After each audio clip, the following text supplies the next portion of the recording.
Welcome back to another TapRooT Podcast. This week with me, I've got Tim Diggs and Ken Reed, and we're going to talk about the fine line between training skills and common sense.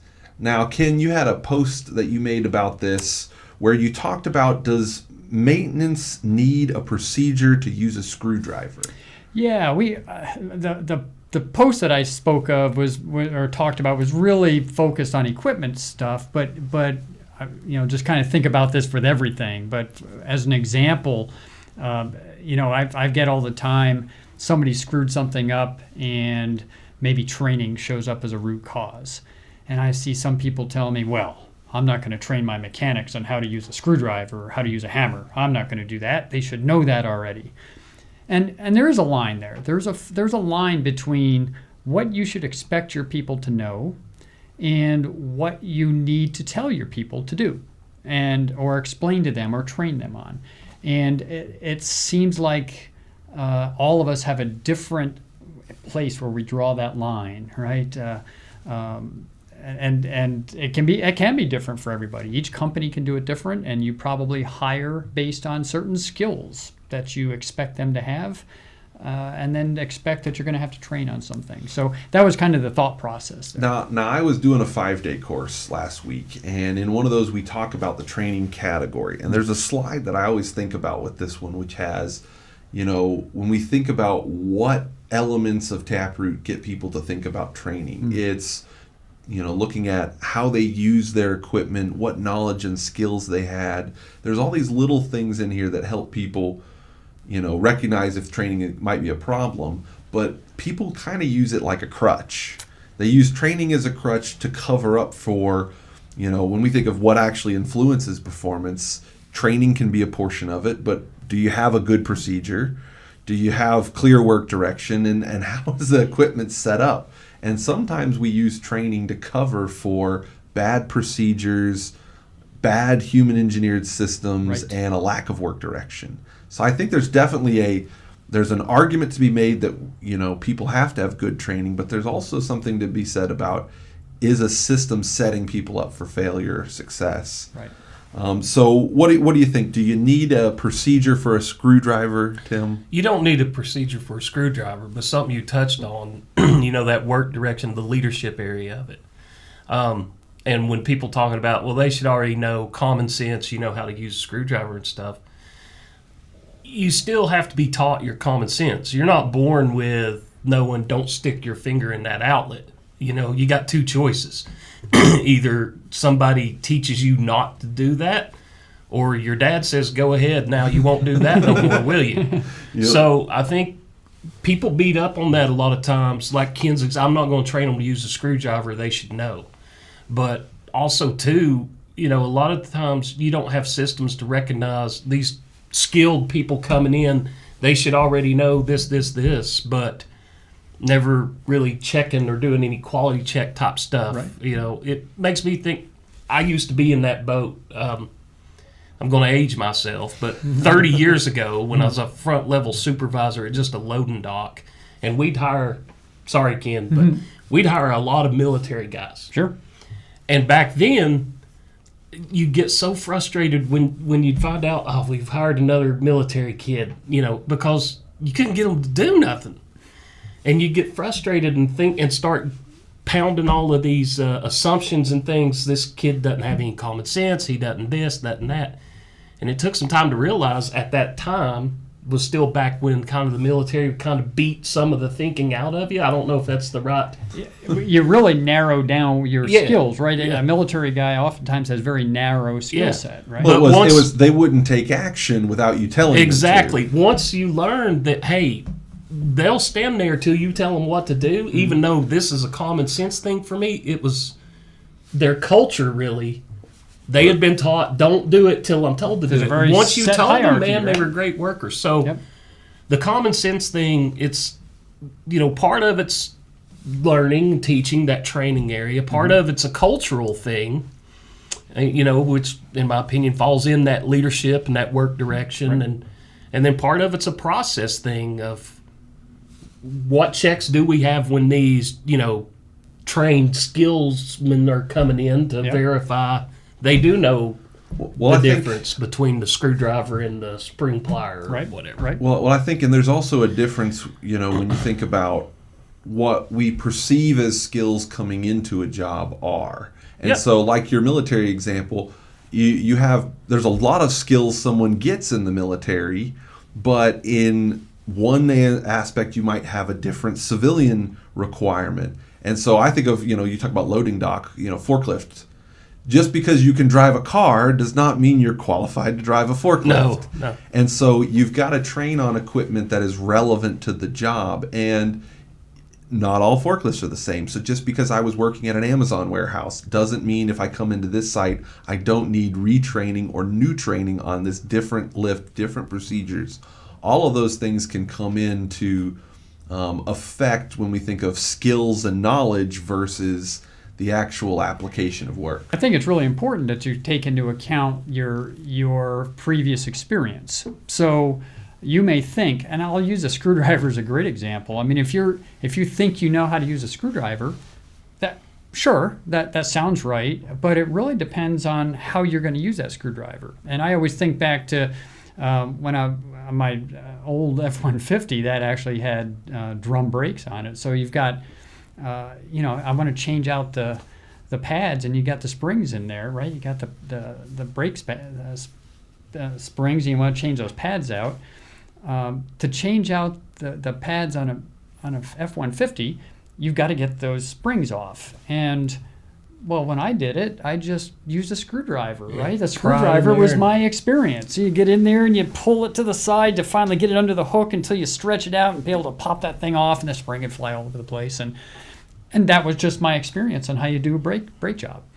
And then realizing years later, hey, there's a pair of pliers that does that. Look at that. You can just squeeze it and it pops those springs right off.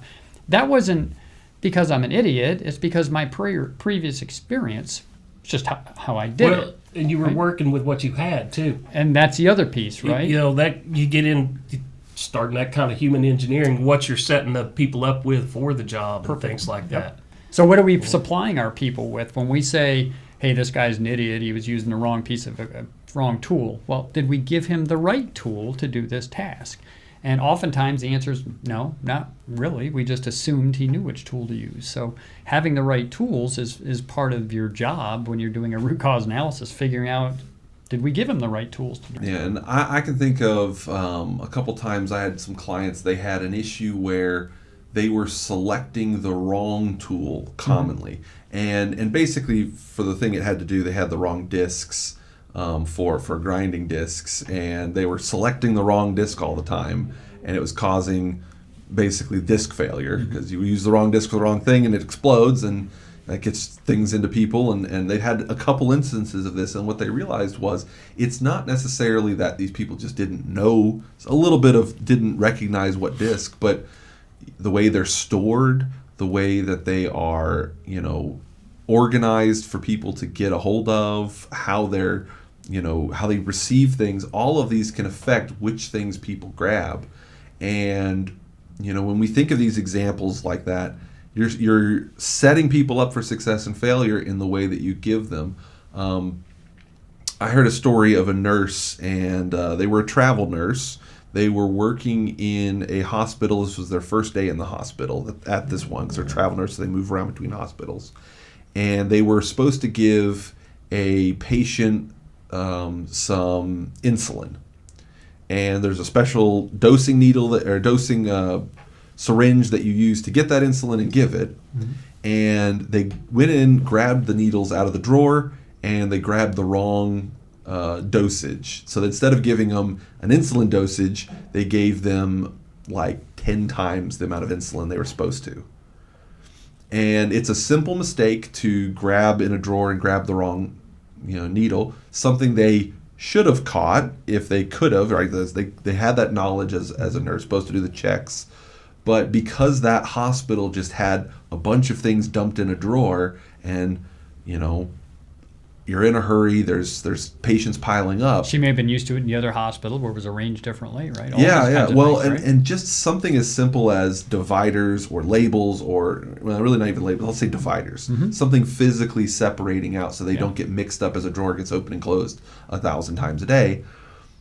those kind of small things can add up to someone grabbing it and making a mistake that didn't cost a person a life, but they had to be monitored, and it could have resulted in something catastrophic. So, oftentimes trained skills, common sense, there's something else in there that comes in there that really makes common sense common, and it's really your system that you're getting placed in makes it where, I can recognize this or not. You have to recognize that training is one of the weakest corrective actions you can put in place. So that doesn't mean don't train your people, but if you are depending on the training to be the way you're avoiding a problem, you should expect that to fail. It's going to fail. Training is just a weak corrective action. So for low risk problems or low risk tasks, training might be just fine if you can afford to have it screw up every now and then. For high risk, high consequence tasks, training's just not good enough, and you need these other types of things in there. So, and that's where that line goes. That doesn't mean don't train your people on how to use a piece of equipment, like the grinding wheels. It's not that you don't train them on how to use them properly, but training will fail. It's going to fail. So you're probably going to have to put more safeguards in place. Safeguards in place. In depth. And there's ways of doing that. So. And I think a lot with, training them how to do it is maybe one portion of this.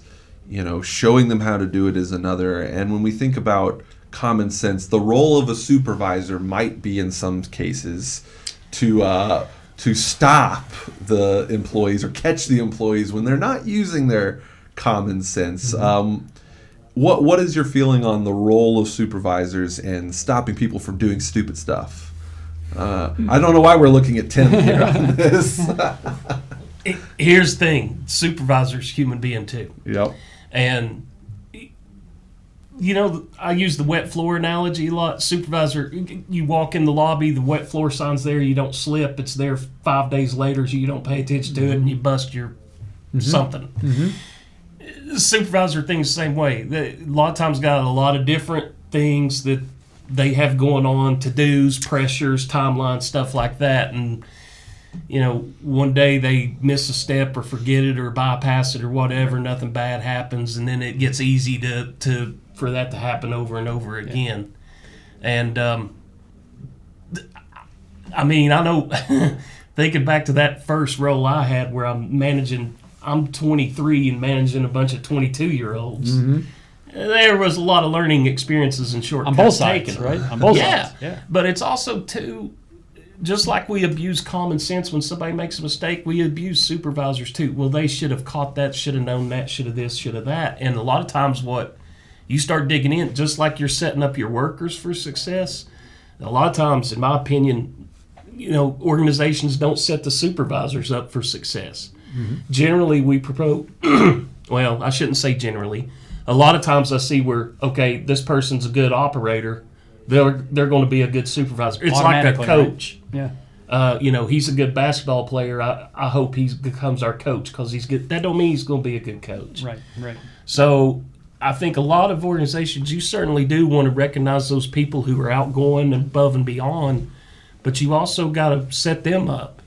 What kind of training are you going to do? What kind of validations do they have? Who can they depend on, lean on when they don't know? What kind of personality? Yeah. Right? All that so I think with a supervisor too on this, the role of a supervisor in catching those mistakes and helping define that common sense line, you want the experience of somebody that's done it, but you have to recognize there's now, if you're in a supervisory role, there's a bunch of soft skills that you never learned on the job. And you don't want your supervisors to learn the hard way. I'll tell you, most of them out there, you learn that as you go. Oh, yeah. I don't know how many times I almost got fired, the first 3 years I was a supervisor. Because I had to learn, you can't. Well, that's one way. Yeah. You can't, right? My dad would have grabbed you by the neck and you can't do that no more. In the Navy, as you get more senior, especially in the officer's direction, as you move to the next level, there is a set of training that you have to go to talk about your leadership skills. And we train in leadership skills. And as you get more and more senior, there's hundreds of books you're supposed to read as you get to the captain and above level. There's things that you're supposed to do to help with leadership. Now, does that really help a lot? It helps, at least you know what you're supposed to do. Whether you do it or not is a completely separate question, right? Yeah, there's again a difference between training and action, That's right? right. We might be told and taught how to do it. That doesn't mean it occurs. Yeah. I think also with supervision, Tim, you got a really good point on providing support for that. I thought about, and it's a story I pretty much tell most of my courses, which is they had a client that was performing maintenance on a wind turbine tower, and they had to climb up the ladders to get to the top of it because the elevator was out. And one of the people in their group, it was the first time that they had ever climbed the tower. Now, common sense would tell you climbing 300 feet up a bunch of ladders, is that a lot of strenuous activity? Oh, yeah. Yeah, as a person has to climb up there. Well, this person had never climbed it before, and they had not had breakfast that day. So they get climbing, and about halfway up the tower, they get lightheaded. Now they recognize this, and they set down the guy, and take a breather. Everybody's monitoring the person. Well, the person says, "I think I'm good," and they stand up. And as soon as they stand up, blood sugar drops. They pass out, fall forward, hit their head. Now, we're going through this incident with the student in class, and they go, "The root cause is the pre-job briefing needs improvement." Yeah, that's not. And I challenge them on it, not necessarily because it's not true, but it's you got to tell me why you think the pre-job briefing. Well, they should have asked if he had had breakfast. And I'm like, is that a common question that your supervisors ask in their briefings? Has everybody had breakfast today? That's not. I will say I used to ask that, but it was only because I hadn't, and I was hoping somebody had to go get it. Yeah, I was yeah. gonna get them to pick me something up. You're hoping they'd stop at the gas Yeah, station for a get me burrito. something, yeah. So they could ask that. A supervisor certainly could ask that question. But the thing I challenged them with was, what in your briefing would lead them to ask that question? What about the way it's structured, the questions they're supposed to ask, the kind of conversation, just trusting that somebody is going to find that kind of thing in a briefing?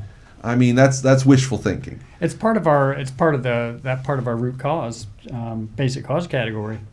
It says, is it reasonable for the supervisor to have caught that? And that's really what the question comes up. Now, if you're an athlete and you're doing athletic stuff, well, then it's reasonable for the supervisor to ask, are you physically ready to go run a marathon? Have you eaten properly? Have you done all this? But for a guy climbing a ladder, it's probably not reasonable for the supervisor to have checked for that. It's just not a... I had a buddy who was training for Ironman, which is you run a marathon, then you bike 100, or you swim 2 miles, you bike 100 miles, and you run a marathon at the end. And he was training for that, and he ran his first half Ironman, which is still run half a marathon, bike 50 miles, and swim a mile. That's still a lot of work. So he does that, and he gets into the run portion. And he did not have any salt pills. Now, when you're in that kind of level of dehydration and exertion after that, you need salt. Your body doesn't have any salt to absorb. So you could drink water, it doesn't help you, because your body can't absorb that water. And so he realized this, and the way he describes it, it was like crawling at the end, dying. He wasn't, but he struggled severely with that half marathon, just because he didn't have those salt pills, something to keep the water in him. It wasn't staying in the muscles. And so that was a learning. Luckily, you learned that in the half, not the full. Right.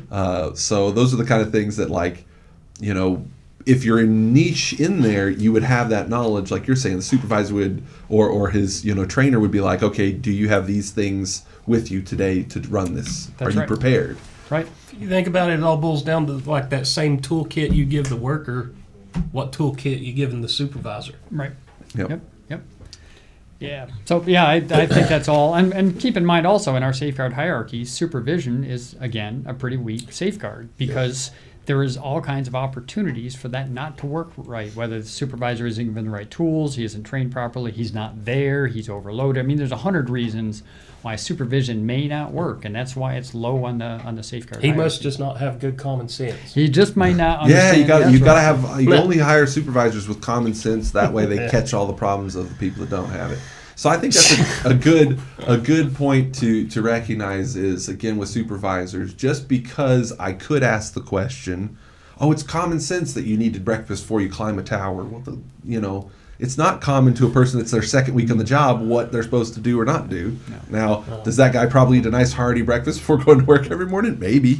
I find that root cause to be the most abused root cause. Maybe. Pre-job brief needs Pre-job improvement. brief, yeah. It's the most. We just assume that a pre-job brief is supposed to fix everything, and that's not the intent of a pre-job brief. And you see it on the JSA thing, too, because you'll see it on the opposite. Oh, the JSA had this, and this.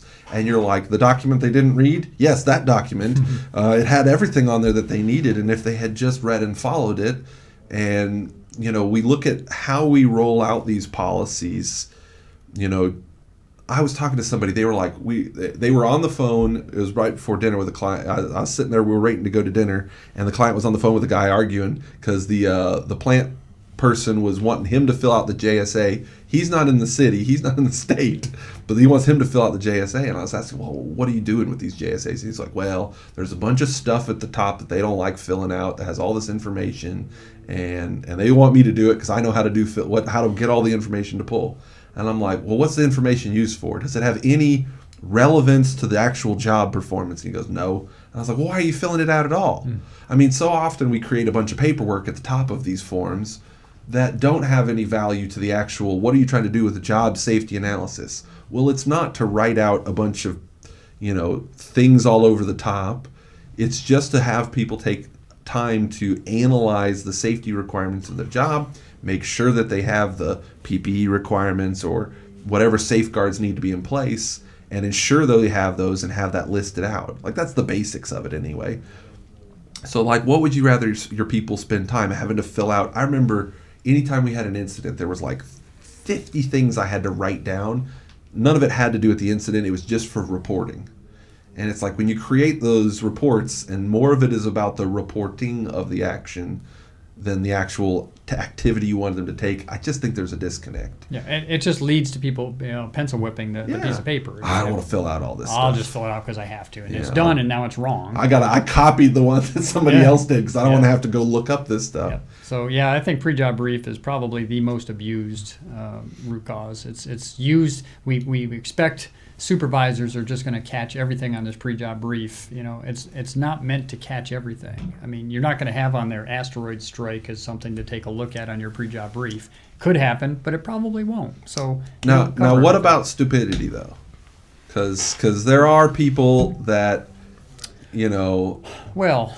They seem to. Stupidity's an awful broad term. Oh, is it? Because you can be ignorant of some things, but still be a smart guy. Yeah. So I think there is a difference between breaking rules, because you didn't understand the rule, and violating the rule.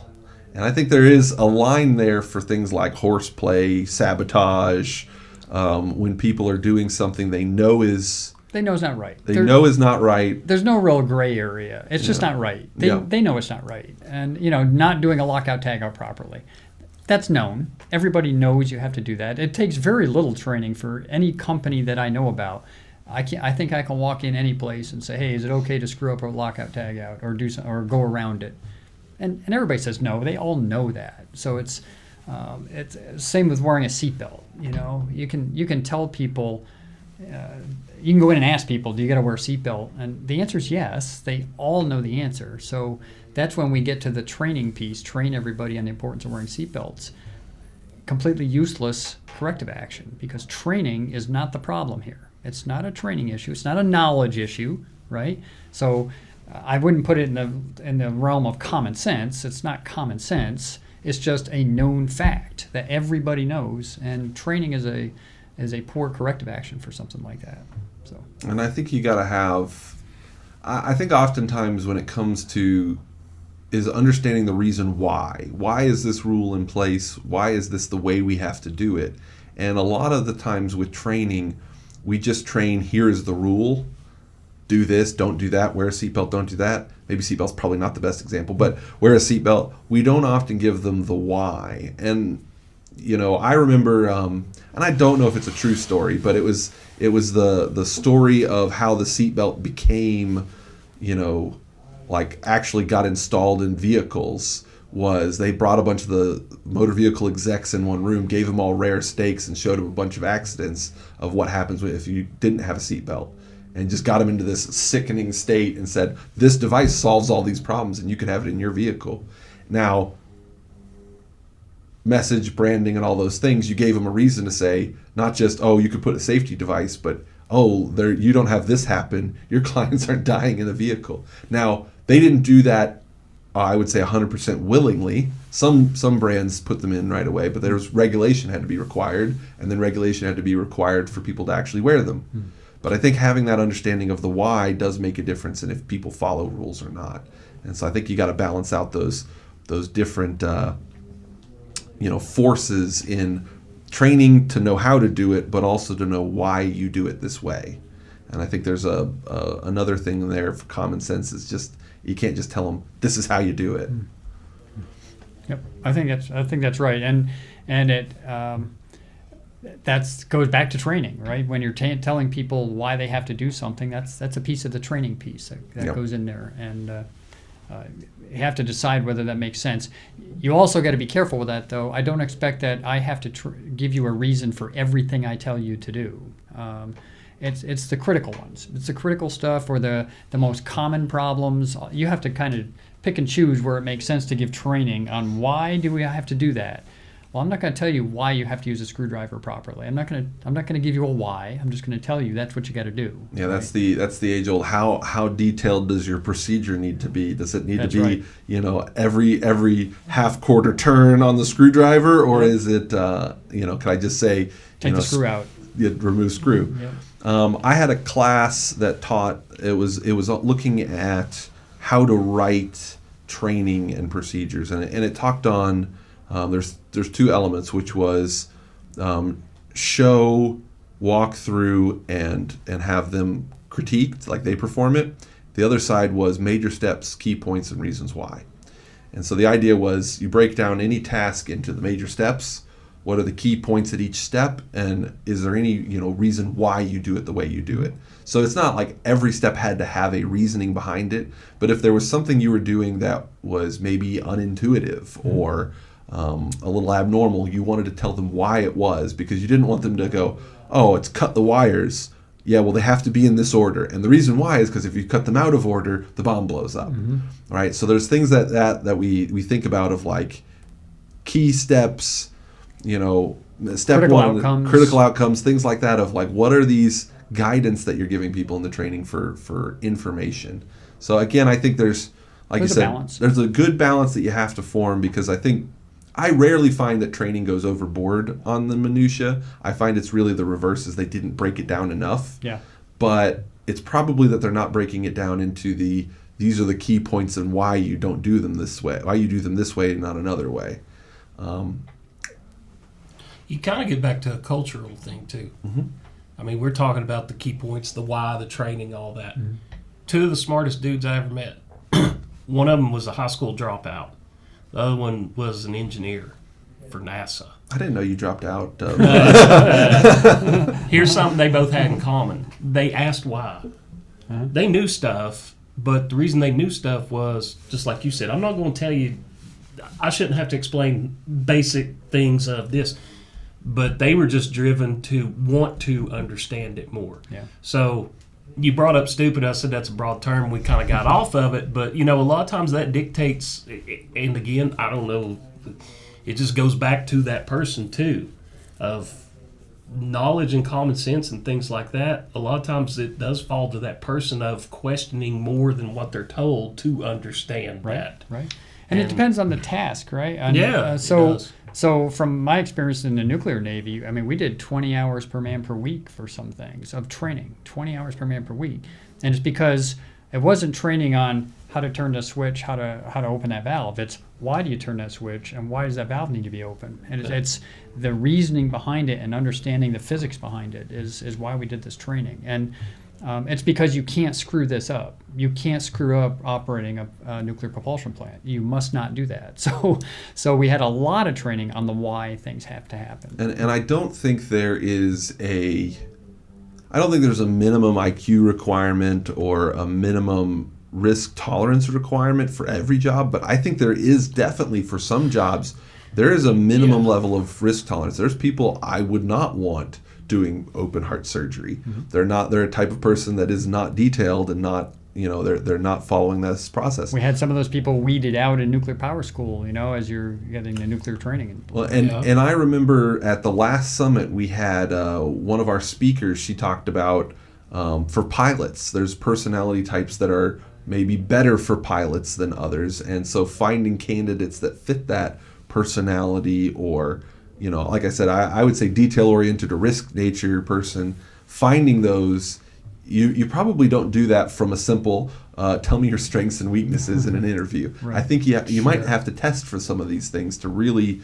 uncover that. And if you've got somebody that's put in a very process safety critical role, you really should think about how are you screening that to find people that have a personality that's more or has the risk tolerance you need, or has I won't say IQ you need, but something like that, has the understanding level that you need. Yeah, IQ is not the right word, but yeah, it could be. It could be, but it's usually.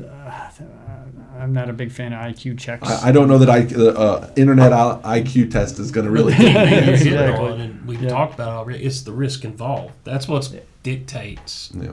Is this the right candidate? Is this a common sense thing, or is this a trained, a taught activity? And how many of those safeguards do you need in place for this task? Yeah. Now, I do find, and I don't know if you guys find this as well, but I do find there are a lot of incidents in what I would call, not the low risk, but the common sense category. And I think of things like driving incidents. A lot of companies have incidents with driving where somebody ran into something or was rear-ended by something or backed into something. And sometimes you can get, there's a nugget of wisdom you can find in a vehicle accident, but a lot of the times it's, we're putting people in charge of driving a vehicle around. It's human error. They are going to make mistakes. People are going to make some mistakes in there. And if you have enough people in a large enough fleet, the numbers are going to hit you no matter what, because you can only be so reliable as a person. And it's funny as you look at people comment on a vehicle accident. If you watch a video or something, you look at the comments underneath it, and everybody thinks they're a better driver than everybody else. Oh, I would never have done that. I'm a good driver. No, you do this all the time. You just don't know you do it. You're not paying attention. You come up to lights when you're not watching what's going on. You stop quick, and the guy behind you almost rear ends you, and you don't know it. It happens all the time. You just don't know it. We're all, on average, we're average drivers. And there's very few times you're actually a really good driver. I know we all think we are. I know. Let's get on the go-kart track. I'll show you. So, but the average driver is the average driver. It really is an average. So. You know what? Something about that you bring up, if you think about when you see those type things, usually those posts and things are like, one of the first words out of their mouth is, who's at fault? Or, the blue truck, this was their fault. And, you can equate that a lot of times when you hear people give an excuse of, that person made a mistake, they don't have good common sense. Mm-hmm. It's really from that blame-oriented type. I mean, I equate it to that. Sure. When I hear, common sense, it's that blame. It's a way to point a finger at somebody. The guy didn't have any common sense. Yeah. Right? It's a way to point a finger. Right? What an idiot. Yeah, that guy's an idiot. What an idiot. Yeah. Very few of our companies hire idiots. Right? We don't hire dumb people. We don't on purpose. I mean, we're trying to have people with the right skills and the right risk tolerance and whatever else we want. We have criteria when we hire people, and when somebody makes an error, it's very rare that they're just an idiot. There's reasons people make these mistakes, and whether it's not enough training or common sense is just a poor way of figuring that out, and it's a great way, like you said, of pointing a finger at someone. And I think that that kind of sums it all up for this. Common sense is a poor way of figuring out what happened, and just blaming common sense or blaming the supervisor or blaming the employee. I think you do have to take a step back, analyze the things that led up to it, the training, the procedures, the supervision, whatever it was that led up to that incident. I think that's a good way of saying, how do we get and understand where that line is by gathering that context. Now, if you want to learn how to gather that context, the 5-day course is probably the best course for that. So I would recommend checking out down below. We've got our TapRooT website. You can check out the link below and find a 5-day course coming up near you. That'd be probably the best way to find the difference and where the line is between trained skill and common sense. Also, check out our blog and newsletter. You can find all those links below. Make sure you hit the subscribe button and the notification bell so you can tune into the next TapRooT podcast. Have a great week, and we'll see you next time. Bye, everyone.